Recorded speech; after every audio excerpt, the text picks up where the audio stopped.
All right, guys, we're going to continue our discussion on the brain. And so we're going to continue with the diencephalon. So we talked about the cerebrum, the top part of the brain, in our last lecture. So now we're going to focus in on moving on down. And so this middle portion of the brain is known as the diencephalon. It's located in the midline of the brain, right above the midbrain, which the midbrain is part of this brainstem, which we'll talk more about in a minute.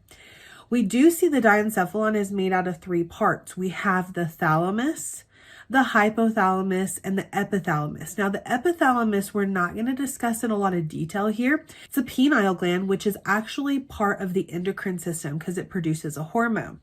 Now, if you'll notice, thalamus is in each of these. So thalamus, hypothalamus, and epithalamus. Those are all part of the diencephalon.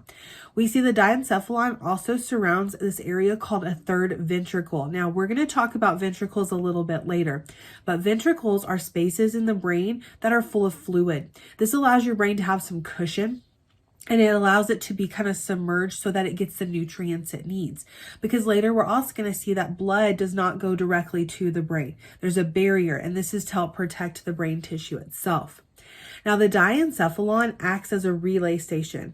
It's going to be the area where we see that information is going to be coming up from your spinal cord, and also information is going to be coming down from the cerebrum. One thing that I always talk about is this is almost like a old school operator. So if you've seen the movies where they have the lady or the person who sits there with the headphones on and is going to actually connect the calls when you call the operator, have all these cords and you connected the calls. That's kind of like how the diencephalon works, specifically the thalamus. The thalamus is going to act as that relay station. We also see that parts of the diencephalon are going to help you regulate your body rhythms as well as your emotions. And again, the epithalamus or the pineal gland is going to secrete hormones. So let's talk about the pineal gland first real quick. It's located again in the midline of the epithalamus. When you do the dissection and you pull the cerebrum and the cerebellum kind of away from each other, you can see that third ventricle, which is that space, but you can also see this little structure that looks kind of like a little pine cone. That little pine cone structure is the pineal gland.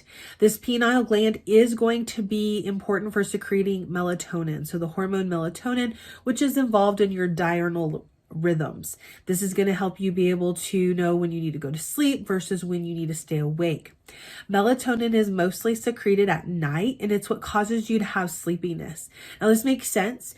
Think about the time change, especially the time change in the fall where we fall back and it starts to get dark a lot earlier. Okay. It starts to get dark around 5 o'clock. And so normally right after that time change, you're like, man, I'm really tired. It must be time to go to bed. And you look at your watch until like 6:30. This is telling you that it's that melatonin being produced because of it being dark. Now, ultimately you could get used to this and you can stay up later and that sort of thing.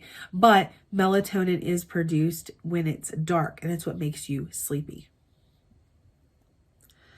All right, the bigger structure we want to look at here, though, is the thalamus. The thalamus is going to be a pair of oval masses of gray matter. So remember, gray matter are going to be the dendrites and the cell bodies. These are going to be on either side of the roof of the third ventricle. So the top part of that space are going to be the thalamus. They contain nuclei, which serves as those relay stations for all of your sensory impulses coming up, but also going to help with your motor coming back down.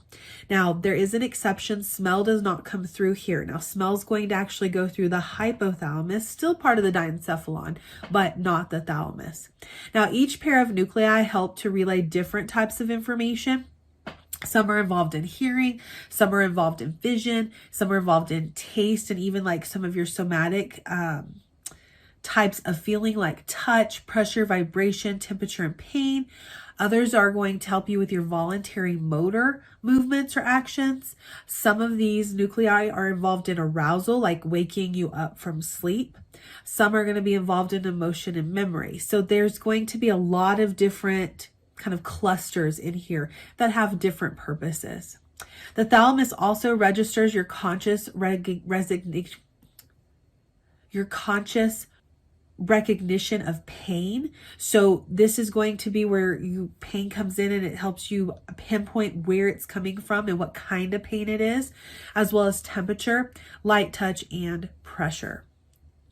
Now, the hypothalamus, on the other hand, is located below the thalamus. That's its name. Hypo means below, and the thalamus tells you it's below that. So the hypothalamus helps regulate many of your body functions, and specifically it's going to help you with homeostasis. This is a big part of it. Now, when we look at this, it's going to be integrated and helping control your autonomic nervous system that we've talked about before. That sympathetic and parasympathetic nervous system is going to be kind of wired into this area of the hypothalamus. It's going to serve as your connection between your nervous system and your endocrine system as well. So your endocrine system with your hormones and your nervous system are both working together to help you achieve homeostasis. However, we do see that they need to communicate with each other. And here's an area where that integration takes place. Now, this area of the hypothalamus allows you to detect changes in your body, and it releases regulating factors such as like hormones in order to help you regulate those things. These hormones are going to stimulate or inhibit specific cells in the anterior pituitary. Now, the anterior pituitary is what we call the master gland of the endocrine system. It is the biggest gland that we see of the endocrine system, producing lots of different hormones, and this is what is connected to the hypothalamus. Now, we do see the hypothalamus is involved in your emotions, such as rage and aggression, pain and pleasure. We see body temperature regulation is done here by the hypothalamus. Feelings of hunger and also satiety, which is when you feel satisfied, not full, but you're satisfied, your hunger is satisfied. Your thirst mechanism is also going to be located in this area. And again, your diurnal rhythms, your sleeping and waking cycles. Okay? And so this is going to be that area that's going to help with mostly that is homeostasis. All right, so moving on down, let's talk a little bit about the brain stem. The brain stem is superior to but continuous with the spinal cord. So there's not a separation between the spinal cord and the brain stem. It's a continuous structure. The brain stem is just the part that's going to connect to the brain itself. The brain stem is composed of 3 parts. We see that the midbrain is the topmost part, which is going to actually come in contact with the diencephalon. We see then the pons is in the middle, and the medulla oblongata is the lower part, which is connected to the spinal cord. So let's talk about the midbrain. The midbrain is going to have a lot of autonomic functions. It's going to be separated into 2 areas called the tectum and the tegmentum. Now, tectum means like roof, tegmentum means like floor. So the tectum is going to regulate the auditory and visual reflexes that you have. These are going to contain 4 small rounded elevations. And again, if you were to open up again the cerebrum from the cerebellum, and you can actually see that part of the brain stem in the diencephalon, there's these 4 little kind of mounds that are located there. These are known as the colliculi. There's 2 superior colliculi, which mean they're the top, and then 2 inferior colliculi. The superior colliculi are going to be your reflex center for your eye, head, and neck movements in response to visual stimuli.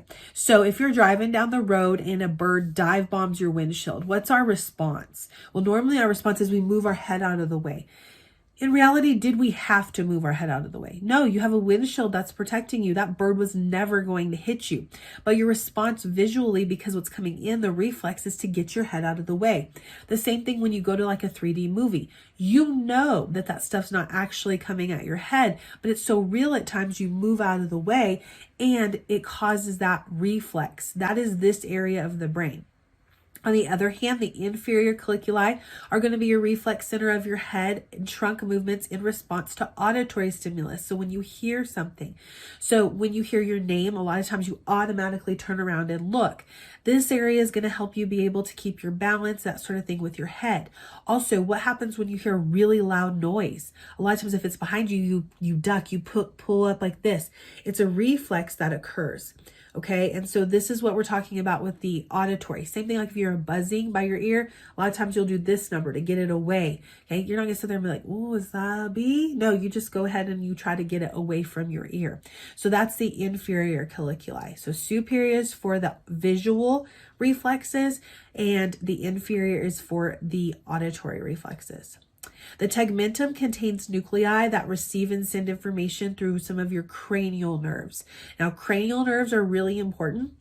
You're going to have 12 pairs of them, so you have 12 on each side, and they do act kind of similar to your spinal nerves, but we're going to talk about the difference of them later. Now, this is an area, though, where a lot of the cranial nerves are going to come in and have some attachment, which you can see here in this picture because they're shown in yellow. All right, moving down to the pons. When we look at the pons, this is just superior to the medulla and inferior to the midbrain. The pons acts as a bridge. This is what it actually means. It means bridge, and it connects the spinal cord with the brain. Okay, the brain region that we're looking at here. This is also known as a peduncle, which is like a stem-like or connecting part.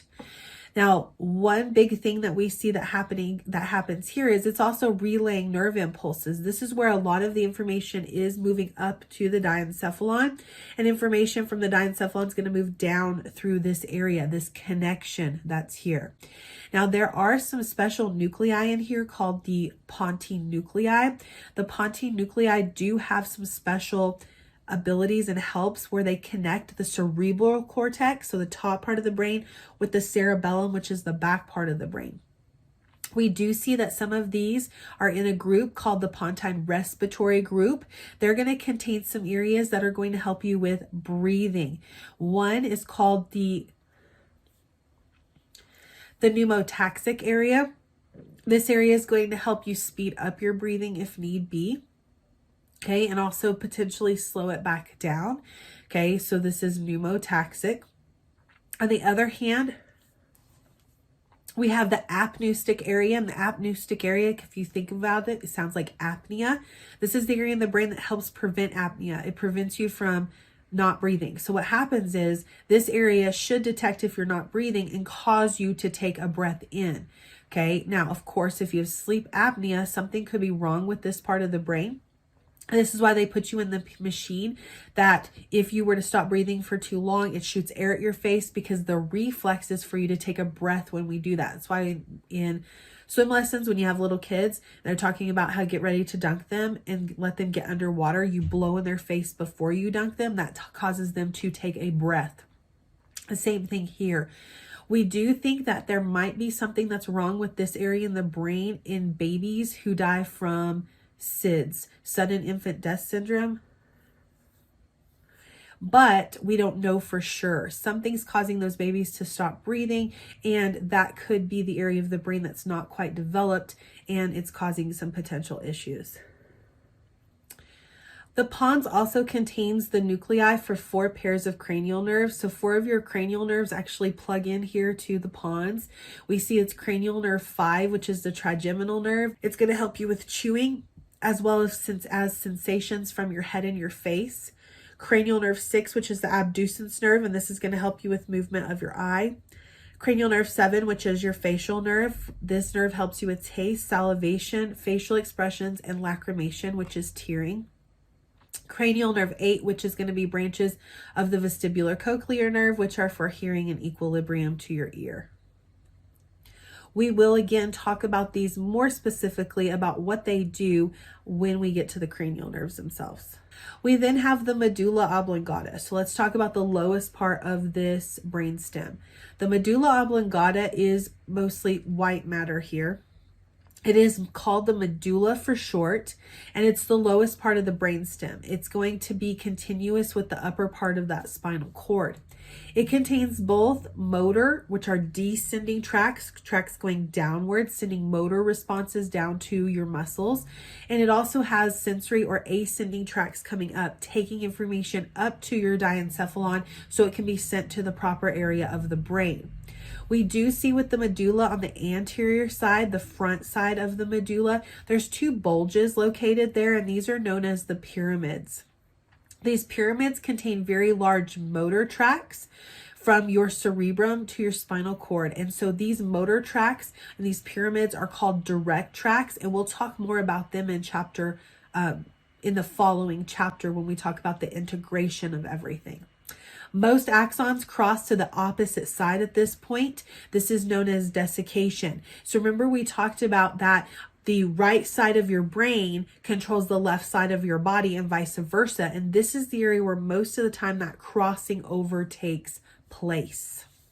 On the posterior side of the medulla, the back side, there's also two pairs of prominent nuclei located here. Remember, nuclei are gray matter, so we have that cell bodies and the dendrites. These nuclei contain the cell bodies for sensory or ascending tracts, and this is known as the nucleus gracilis, the nucleus cuteus. Now, these two, again, we'll talk about in the further chapter when we see the integration that takes place, but they are bringing sensory information up from your body. We also see crossing over occurs here as well for information coming up. Scattered inside with this nuclei, this gray matter, are some reflex centers that are located here in the medulla. These reflex centers are also known as vital centers. A lot of these are vital for your survival, and this includes your cardiovascular center. This helps regulate your heart rate and also vasoconstriction of your blood vessels, which helps you with blood pressure. This is one reason why when brain injuries happen, like spinal cord injuries happen right at the brain stem, death results pretty quickly because these vital centers are what have been damaged. There's also a medullary rhythmicity area. This is a regulation for your respiratory rate, your breathing. And we also have some non-vital reflexes located in this area for swallowing. Now, swallowing technically is pretty vital. However, we do have the ability to put in feeding tubes and things like that, so a patient doesn't actually have to swallow to survive anymore. We also see coughing and sneezing. Both of those are to help protect you. If you cough and sneeze, it's to get things out that are trying to get in and make you sicker. We also have vomiting, and a lot of you are like, oh, vomiting, I could totally do without that center. Well, yes and no. Vomiting, again, is to get something out that shouldn't be in you, and because of that, it's to help protect you again. And then also hiccuping has an area here, and these are all going to be reflexes, not things that you have really control over. The medulla also contains an oval nucleus that's also called the olive, and this area is going to help you with fine motor control, equilibrium, and your posture, which means this area is going to help work with your cerebellum, which we'll talk about in a minute. Now, the medulla also contains nuclei of 5 pairs of your cranial nerves. We see cranial nerve 8 has a branch that connects to the pons, but also a branch that connects to the medulla. We have cranial nerve 9, which is the glossopharyngeal nerve, and that one's going to help you with swallowing, salivation, taste, and blood pressure. We have the vagus nerve, which is nerve 10. This is going to be the one that actually goes down into your thoracic and abdominal area. It's the only cranial nerve that doesn't stay in your head. And we have cranial nerve 11, the accessory nerve. This is going to help you with head and shoulder movements as well as swallowing. And the cranial nerve 12, which is the hypoglossal nerve, which is for tongue movements.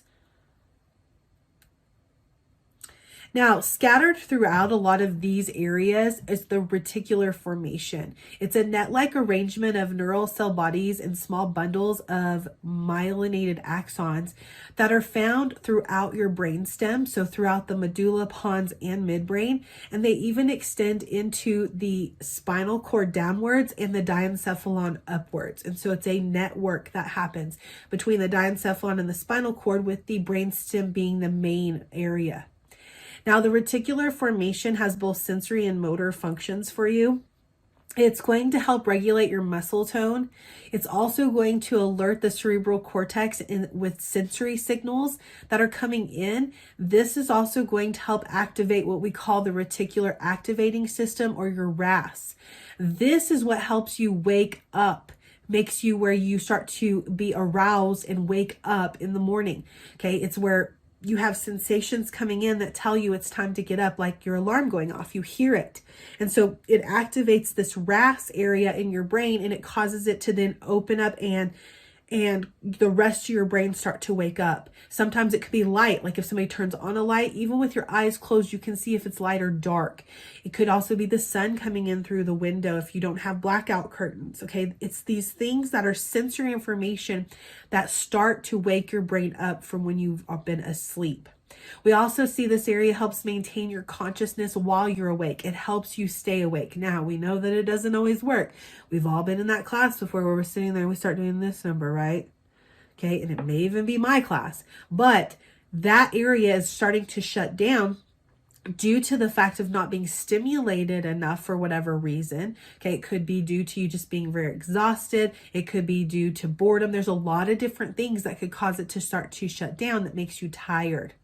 Inactivation of the RAS does produce sleep. It's actually a state of partial consciousness from which the individual can be aroused. If the individual cannot be woken up, that individual is in a coma. Okay, even from a very deep sleep, somebody can be woken up. Now, damage to the RAS, on the other hand, does cause an individual to go into a coma. If a person is in a coma, it could be due to damage in this area of the brain that's trying to make that connection and wake them up. Okay, and it might need time to repair. This is why sometimes somebody can be in a coma for a very short period of time, but others a very long period. They might be in a coma for 15 years and then they wake up all of a sudden. This is where the RAS has actually repaired enough to allow their whole mind to kind of wake up to where they can be conscious. So that is one of the areas that a lot of times is affected if a patient is in a coma. All right, so now we're going to go to the last portion of the brain, which is called the cerebellum. The cerebellum is the second largest part of your brain, and it's known a lot of times as the little brain back here in the back. When we look at its anatomy, it is covered in those gyri and sulci, just like the cerebrum is. Okay, so remember, gyri is the top part of the mound and sulci is in the dips. Okay, so gyri, sulci. Physiology side of it is responsible for comparing information from your cerebrum, from the top part of your brain, with sensory feedback from your periphery. Okay, so this is going to be information coming in from your spinal cord. The point of this is to help you with coordination. And so it helps control your subconscious skeletal muscle movements, like your muscle tone, posture, and balance, things that you're adjusting constantly.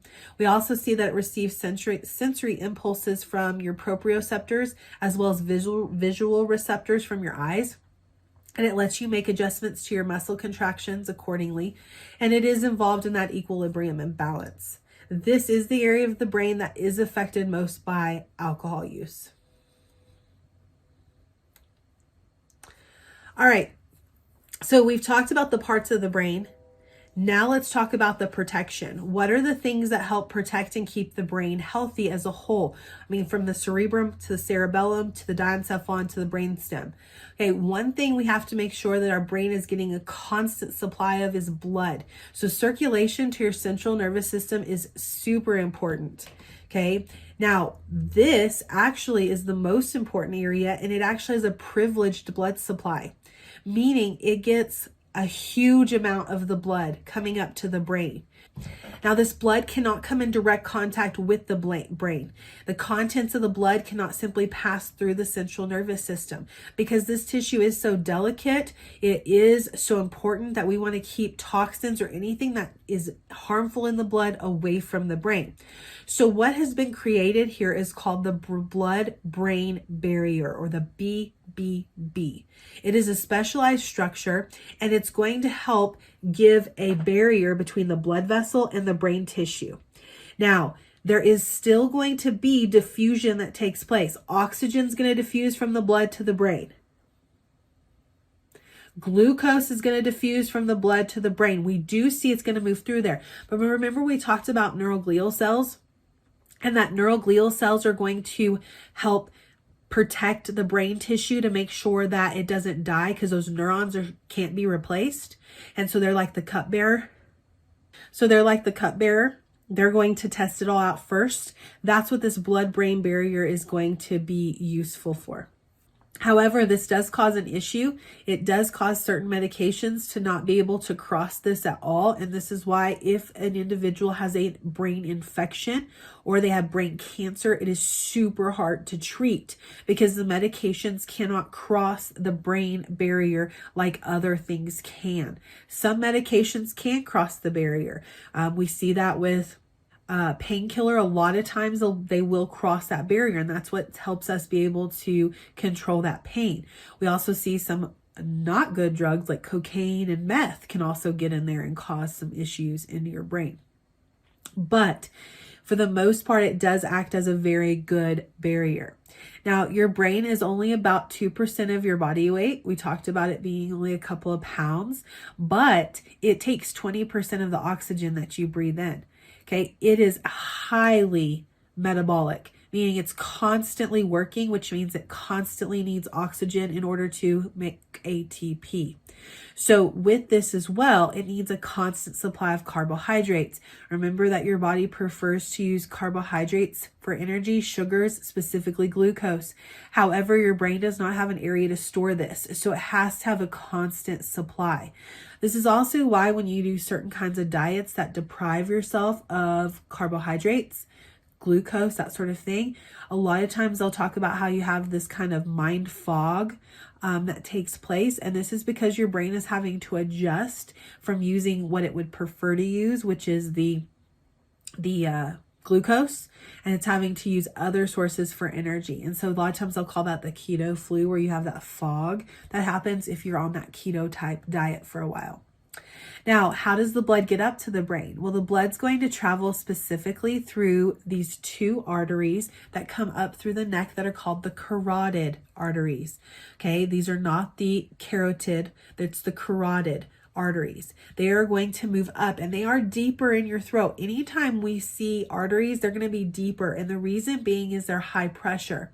So we want to keep them protected, because if they get damaged, that high pressure causes blood loss to happen super quickly. So the carotids take the blood up to your brain. You can feel this pressure when you take your pulse in this area. When you feel that pulsing, you're actually feeling the pressure of each heartbeat through the carotid artery. We then see that they merge into this area called the basilar artery at the base of your kind of skull, and it creates this area called the circle of Willis. And you can see that down here in this bottom picture. The circle of Willis allows for the blood supply to go around, and it gives it multiple routes in order to supply your brain with blood. This is so if one of the routes gets blocked off, does this mean that you no longer get blood to your brain tissue? No, it has alternate routes to take. Now, of course, if it's a big area that gets blocked off, it could cause some major damage. But this whole idea of having this multiple network, this circle that we have there, is to help make sure you have alternative routes so that your brain has a constant supply of blood and oxygen. Now, the blood does return back, when we look at this, to the circulatory system in this sense. There are times with this blood-brain barrier that some of the fluid, the plasma, is going to seep out.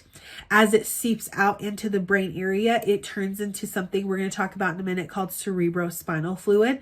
The cerebrospinal fluid is going to give nutrients like the oxygen and the glucose and all that stuff to your brain tissue. But we've got to make sure that the fluid gets dumped back into the circulation. This is going to be on the venous side. So blood returns to the circulation through a series of what we call diurnal sinuses, or openings where it collects the fluid and it dumps it back into the veins. It's kind of like where those buckets at a splash pad or something, they fill up with water, and when they fill up when they fill up a bunch, they dump. Okay, that's technically how these sinuses work.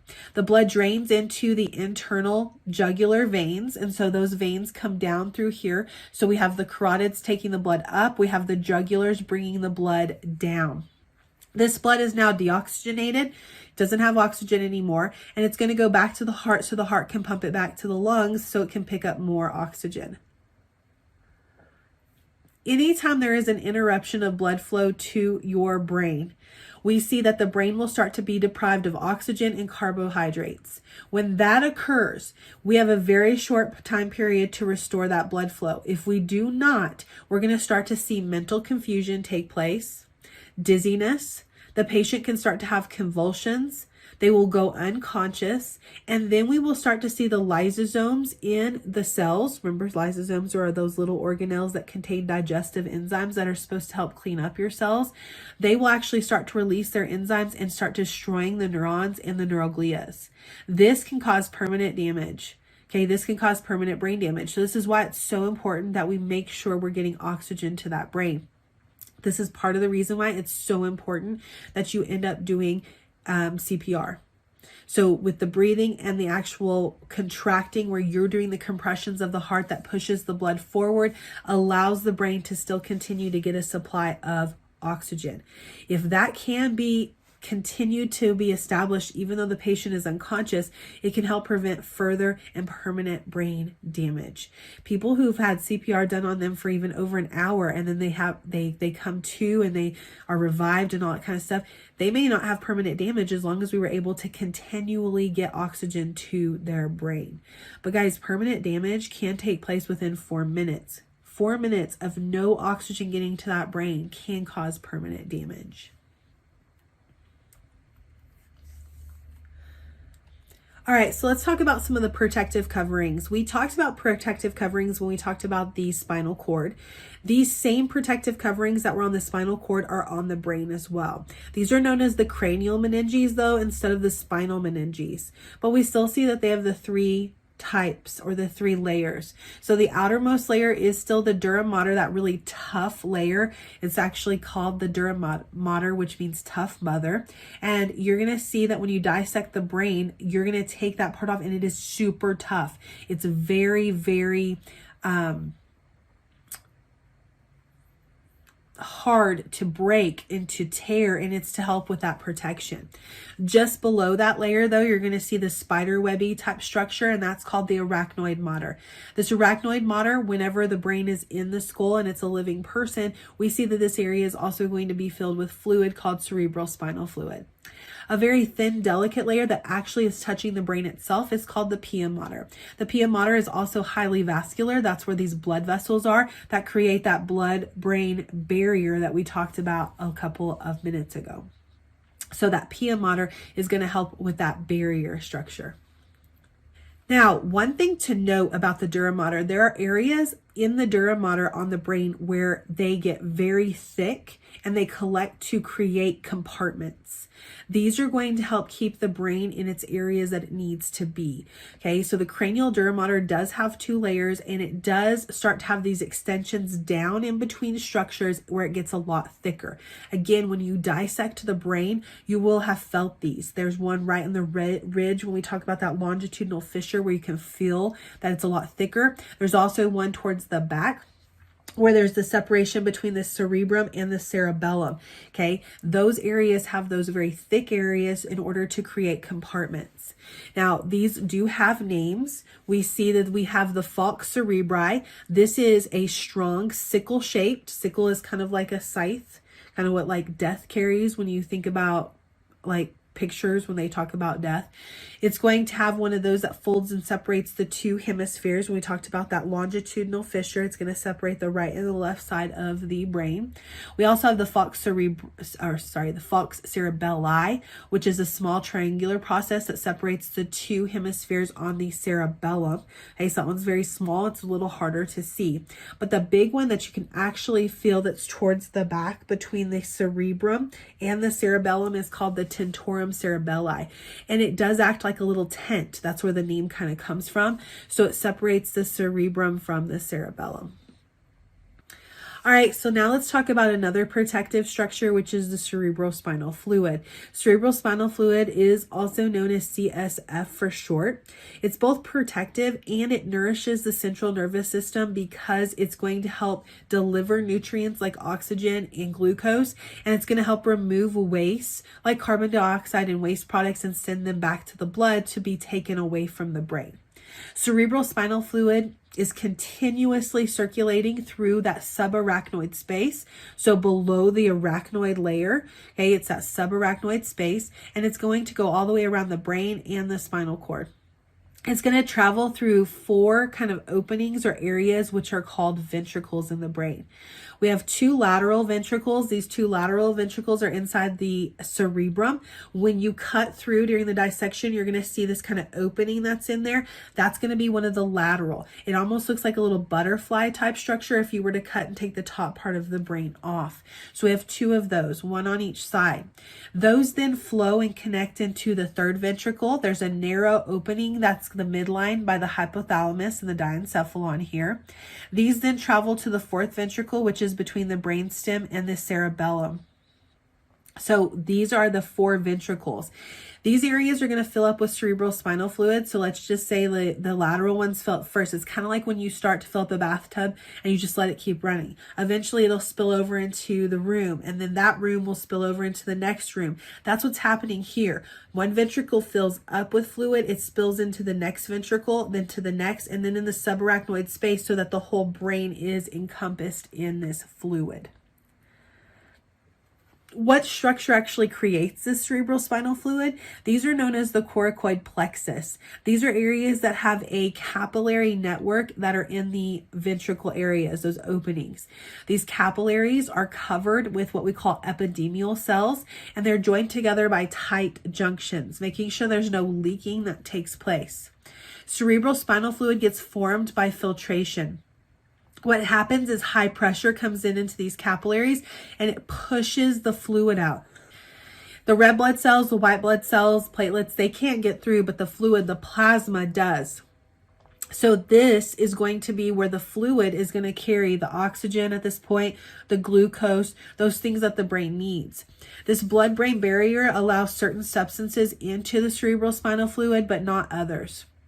It helps exclude harmful substances so that it will protect those brain cells. And those astrocytes are the main ones who help with this.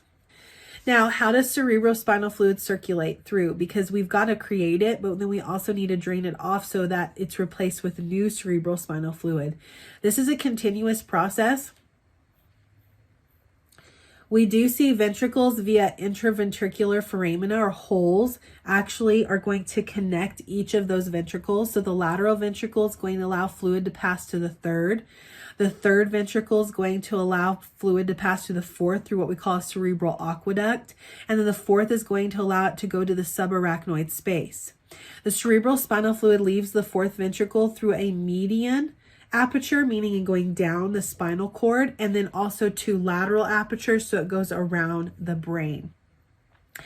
When we look at this, guys, that median aperture becomes that central canal in the spinal cord, that center little pinhole that we saw through the spinal cord.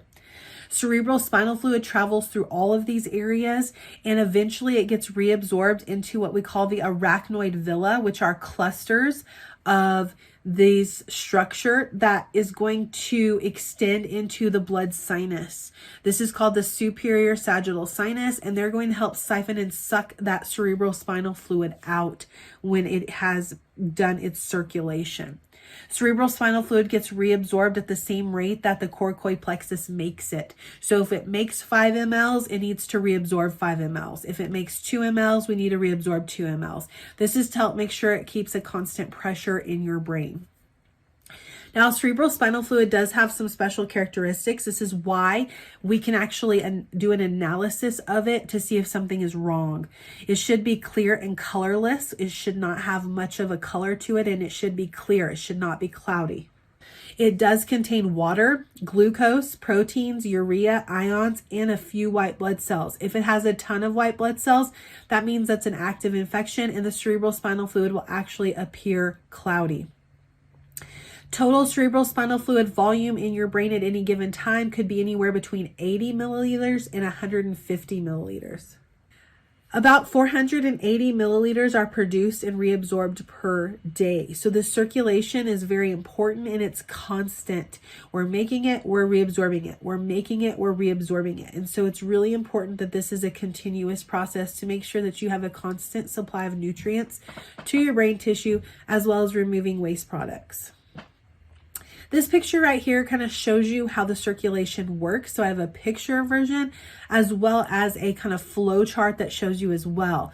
This coracoid plexus that makes cerebral spinal fluid is located in every one of the ventricles. And so they are constantly all making this fluid, and it's pushing it forward to where eventually it gets up to the sinuses at the top where it gets drained. Now, what if it's not equal? What if reabsorption and the actual making of it is not equal? This is where we can create some potential issues, and one of them is called hydrocephalus. If the production and flow of the cerebral spinal fluid is hindered in any way, failure of it to form and drain normally can result in a buildup of this fluid, which causes a buildup of pressure, which is called that hydrocephalus. Hydrocephalus occurs with congenital abnormalities. We do see that it could just happen just spontaneously, and in babies, especially preemies, this is a big deal. It can happen with head injuries. It could also happen with meningitis, meaning when you have inflammation of the meninges, it could cause problems with the cerebral spinal fluid. And then also episodes of bleeding in the brain. This is also why this is a big deal with premature babies, because they tend to have more brain bleeds. Now, in kids, well, when I say kids, if in babies, before those fontanelles shut, this is actually not as much of a problem. We do need to figure out why they have a buildup, and we do need to drain that off. But damage to the brain does not occur like it does in an adult, because their head can actually expand. This is one reason why they measure a baby's head every time they come into the doctor, because they're making sure that it's not expanding too much due to extra fluid buildup. Once those fontanelles close and we have that fusion and those sutures that form, there's not a lot of give in the amount of pressure. So if more pressure builds up in there, it puts pressure on the brain tissue, which ultimately causes damage very quickly in children and adults. So in babies, it's actually not as big of a deal, but we still need to figure out why. Now, this is treated a lot of times by shunting the fluid somewhere else. Can we drain it somewhere else so that it can be reabsorbed? One place they can drain it is they can put a tube or a shunt in that drains it from the brain down to the heart. This is fine most of the time, but if the child also has heart conditions, we don't want to do that. And it can also be drained from the brain to the intestines. The problem with this is as the child grows, we have to replace that lining because it has to get longer in order to accommodate. So the shunt would have to be replaced pretty often as the child grows. Okay, but it is important to maybe figure out why that is occurring. And if it's a congenital abnormality, there might not be anything that we can do. If it's due to a head injury, we might be able to repair and fix that. And so it's important to try to figure out the underlying cause of that as well. All right, so this kind of finishes up the parts of the brain and the protections. The last part of these notes are over the cranial nerves, which we'll discuss in another lecture. If you have any questions or concerns, please let me know.